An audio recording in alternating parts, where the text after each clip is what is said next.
Just a warning, this podcast contains descriptions of sexual misconduct and harassment.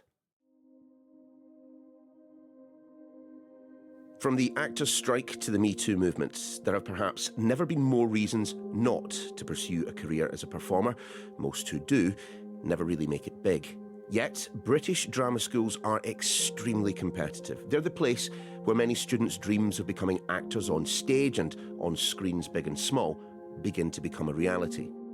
But Sky News has heard from over 50 students who allege experiences of misconduct and harassment in some of the industry's leading institutions. I always felt unsafe, but I thought that was a good thing.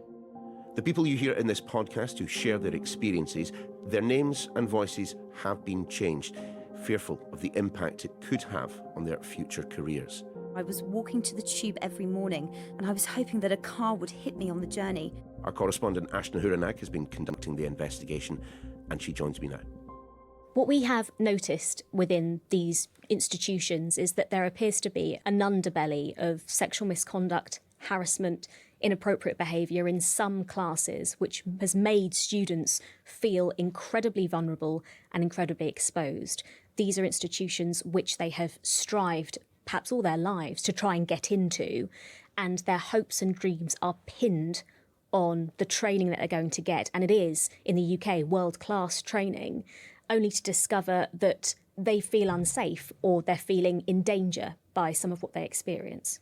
So when we say drama school, explain exactly what one of these institutions is. What ages are these people that we're talking about? Are they residential? Do we pay for access to them? Just explain the concept. Similar to a university, you are paying for a 3-year course. If it's postgraduate, it'll be a one-year course. And these could be training courses which are either a BA in acting or contemporary theatre or European theatre arts. What makes them different to a university is the environment, the space in which these students are training in. They're incredibly small, the class sizes, first of all. You're talking about 15 to a maximum of 30 people in one class. And they're never in a lecture hall. It's always small, intimate spaces, workshop spaces, rehearsal space. And you're constantly working 24/7 with the same people, staff, but also students. And so that intimacy can create a very vulnerable space. Tell me about Holly and the school she was at, East 15 Acting School. Holly, whose name we have changed, was a student at the East 15 Drama School in 2014. We're not able to say what course she was on, but as part of her acting training, a group of her class were recreating a 18th century London brothel experience. So it was a sensory-based lesson. And in these classes, the group is divided, and one half of the group are blindfolded. The other members of the group lead the blindfolded team around a space. The whole point of it is that sensory-based, so you're going to be confronted with things which are going to evoke that time period. But they were confronted with quite some horrific things. One of the senses they were confronted with was when blindfolded, their heads were put into buckets that were filled with excrement, vomit, and a pig's trotter from the butchers. I had my head lowered into a bucket, which one of the guys in the group had vomited into, pissed and pooed into, along with a pig's trotter from the butchers. All of this was very much encouraged by the director. Sorry, their heads were placed into buckets with excrement. What, that was just sitting in the classroom, that had been brought there specifically for this purpose? How did this work? It's understood from what Holly was saying, this was encouraged by the director, that they had spoken to the other classmates who weren't being blindfolded, and they were discussing what senses would best kind of illustrate this experience. And so this was excrement from a classmate, this was vomit from a classmate that had been placed into buckets. And it was totally non-consensual. I was just going to say, I mean, had they signed a consent form or release form at the beginning of this class? Had they any idea what was going to be in the content of this class? No, she had no idea. And they were absolutely horrified. And she says it was about 10 of them that were a part of this group, male and female. And everyone in that session was horrified, as well as the smell, that smell. They were confronted by another horrific smell. I mentioned it was a brothel experience. And they had a pair of boxers. One of the guys in the group had masturbated into his boxers, and his boxers essentially were held to our noses and we were told to inhale. What? I think listeners will struggle to understand is, why on earth did they not say anything at the time? They were so horrified by what they'd experienced, but they were taught, they have been taught and almost conditioned. And someone we spoke to as part of this piece said they'd almost been groomed into thinking this is okay and this is the training that I need and I'm so lucky to be in this environment. I'm so lucky to be at this school.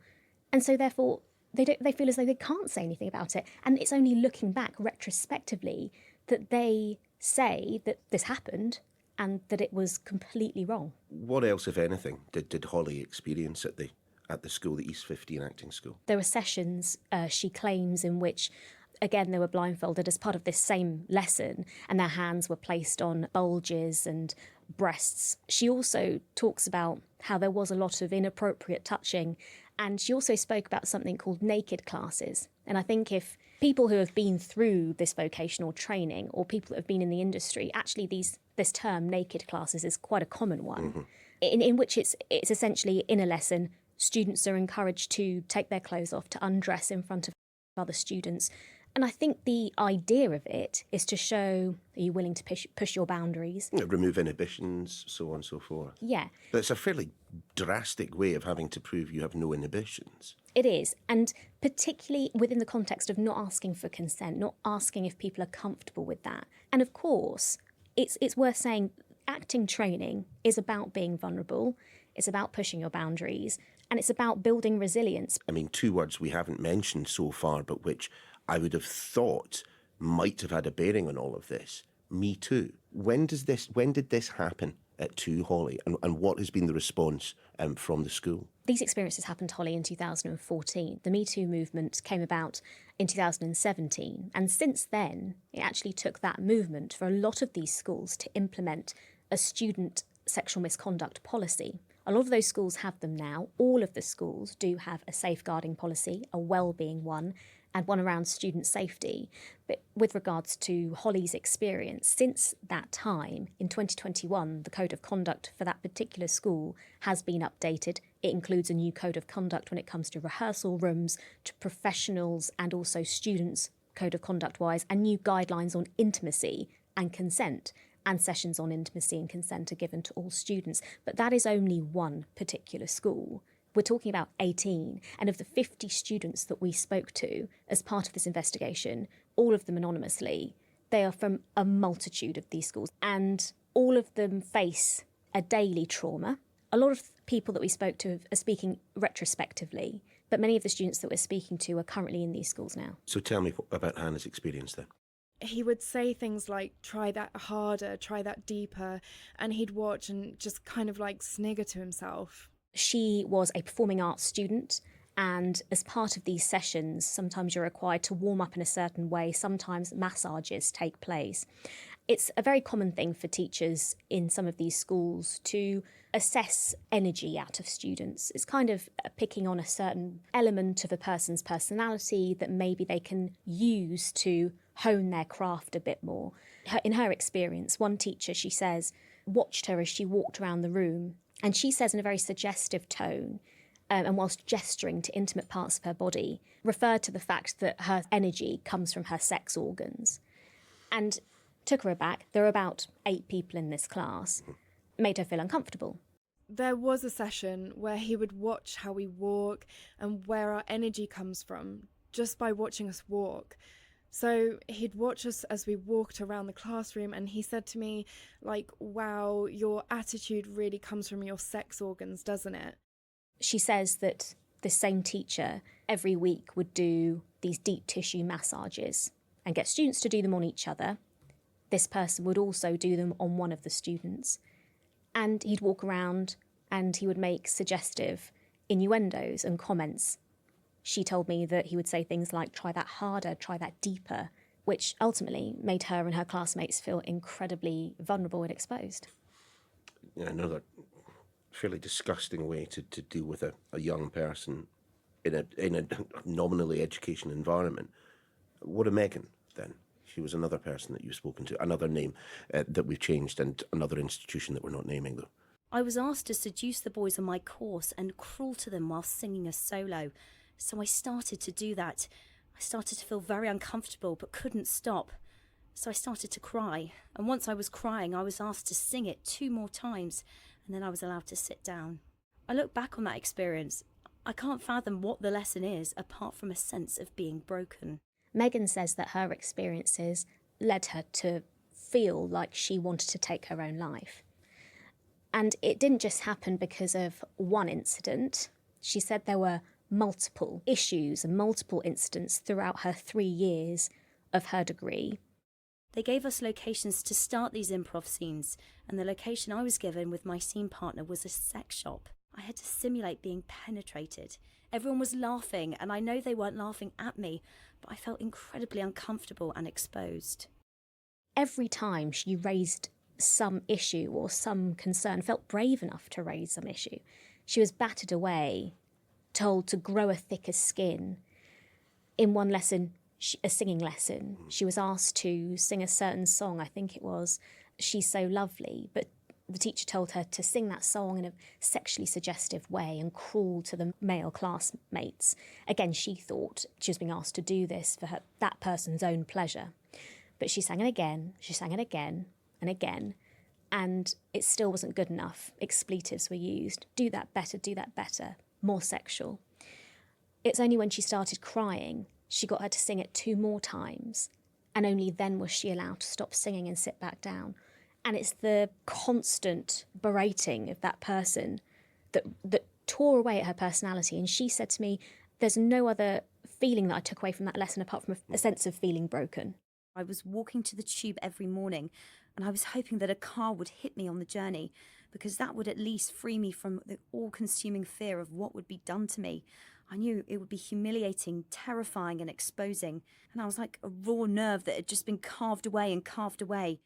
Of the 3 women that you've spoken to us about, Holly, Hannah, Megan, did none of them feel at any point that they could just get up and walk out of that room? When you try and go to drama school, often people spend years training, even for the audition. And at the audition, there are hundreds of people there. You have dreamed of this career. You've watched how these schools have the ability to launch glittering careers, make incredible actors. And once you're there, you're told you're the best thing ever. We are great. This is an elite place to be. Speaking out and having a voice in that way takes so much courage. The amount of complaints that these schools have are quite low. So you have done an FOI, Freedom of Information request. Just explain exactly what you've discovered. Of the 18 schools that we approached, only 10 fully responded to our Freedom of Information request. Since 2020, those 10 schools claim to have had at least 25 formal complaints of sexual misconduct and 47 complaints of inappropriate behaviour. Through our research, we've found that actually there are many more that have had incidents like this, but the complaints procedure, many feel, isn't doing the students justice, isn't accessible to the students. The industry is so intrinsically linked with the training. So it could well be that someone's tutor, someone's teacher, a member of staff is best friends with an agent that's casting on the next big film or next big production. Everyone feels as though, and it is the case, that it's such a small world and it's closed quarters, which is why this has been such a difficult and thorough investigation, because everyone knows each other. So if you give the instance of a lesson where something inappropriate has allegedly happened and someone feels as though it's wrong, then walking out, it just takes that teacher saying, oh, so-and-so walked out of class, or so-and-so didn't want to get naked, and suddenly that's a black mark against their name. Ashna, we will pause there because after the break we will in fact be speaking to one intimacy coordinator working within the industry and indeed in drama schools. Stay where you are.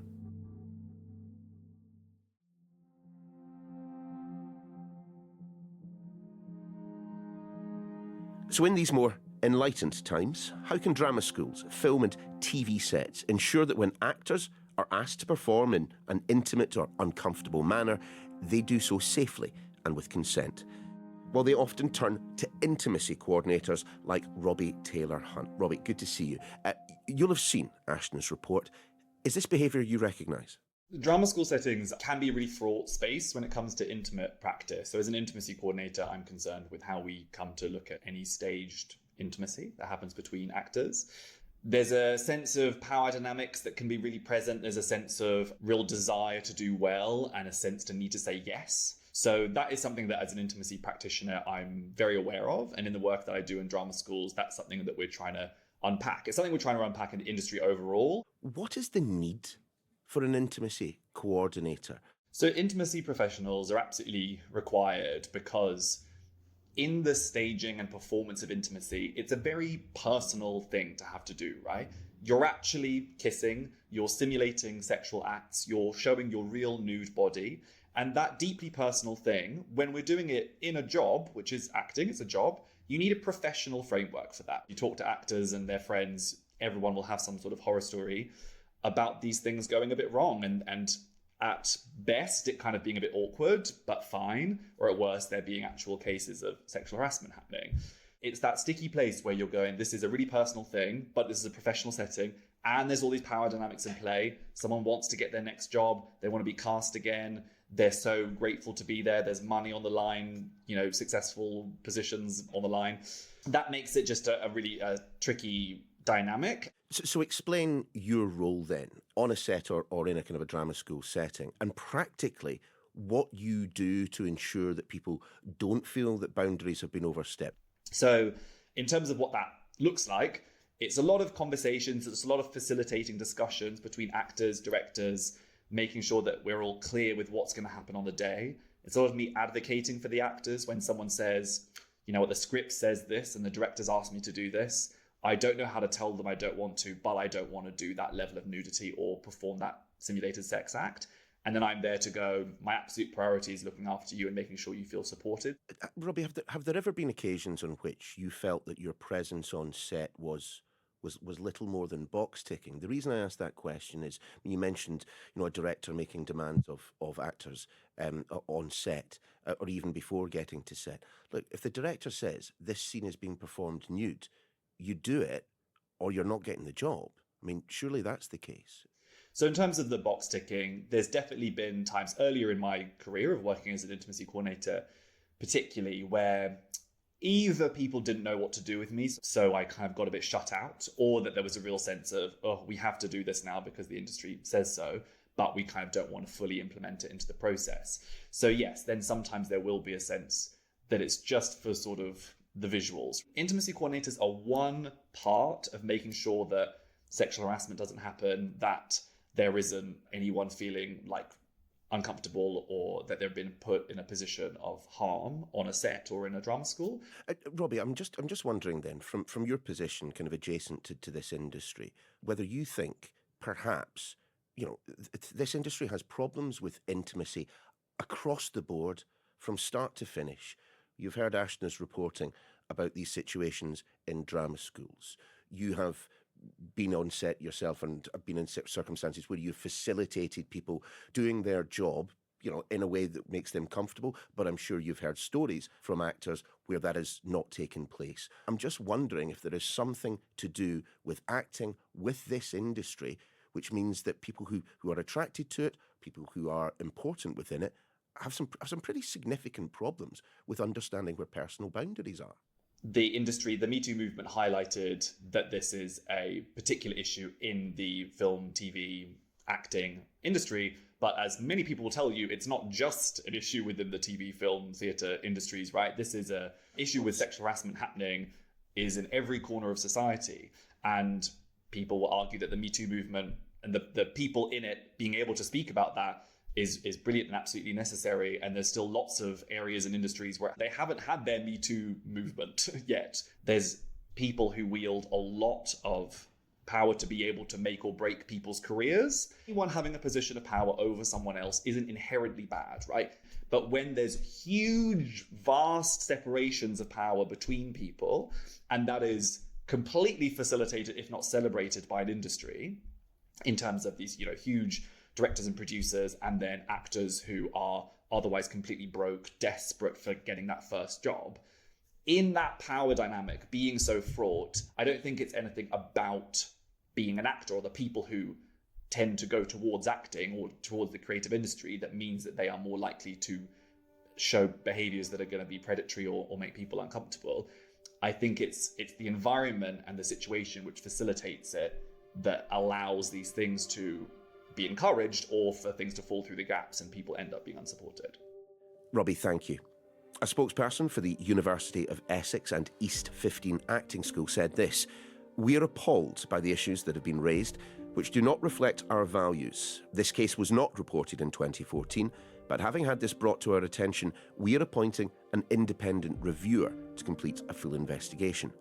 The statement continues: "Our updated guidance on conduct and consent sets out expectations of staff and students and places respect for students at the centre of our work." Ashna's full report is available to watch and read on the Sky News website. We'll see you next time.